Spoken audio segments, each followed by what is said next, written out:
স্থানীয় সরকার নির্বাচনে কার্যক্রম নিষিদ্ধ আওয়ামী লীগের নেতাদের অংশ নেওয়ার ব্যাপারে আপত্তি নেই নির্বাচন কমিশন ইসির। জামাত ইসলামীর করা আওয়ামী লীগের নেতাদের প্রার্থী হওয়ার অযোগ্য ঘোষণার প্রস্তাবও নাকচ করেছে ইসি। এতে স্থানীয় নির্বাচনে নিষিদ্ধ আওয়ামী লীগের নেতাদের অংশ নেওয়ার বিষয়টি আরও পরিষ্কার হলো। ২১ জুলাই কমিশন সভায় স্থানীয় সরকার নির্বাচন সংক্রান্ত বিভিন্ন আইন ও বিধিমালার সংশোধনী প্রস্তাব চূড়ান্ত করার কথা রয়েছে।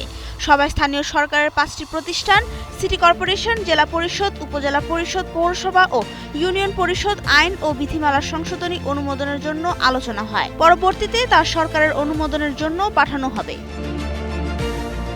এর আগে স্থানীয় সরকার নির্বাচনে কার্যক্রম নিষিদ্ধ আওয়ামী লীগের পদধারী ও সক্রিয় নেতাকর্মীদের অযোগ্য ঘোষণার বিধান যুক্ত করার প্রস্তাব দেয় জামাতে ইসলামী। ইসিতে দেওয়া প্রস্তাবের বিষয়ে জামাতের প্রচার ও মিডিয়া বিভাগের সেক্রেটারি এহসানুল মাহবুব জুবায়ের বলেন, কার্যক্রম নিষিদ্ধ কোনো দলের নেতার স্থানীয় সরকার নির্বাচনে প্রার্থী হওয়ার সুযোগ থাকা উচিত নয়। তবে নির্বাচন কমিশনার আব্দুল রহমানুল মাসুদ বলেন, স্থানীয় সরকার নির্বাচন নির্দলীয় হওয়ায় কোনো রাজনৈতিক দলের নেতাদের নির্বাচন থেকে বিরত রাখার এখতিয়ার ইসির নেই। যোগ্যতার শর্ত পূরণ করলে যে কেউ প্রার্থী হতে পারবেন এবং প্রার্থীর দলীয় পরিচয় বিবেচনায় নেওয়া হবে না।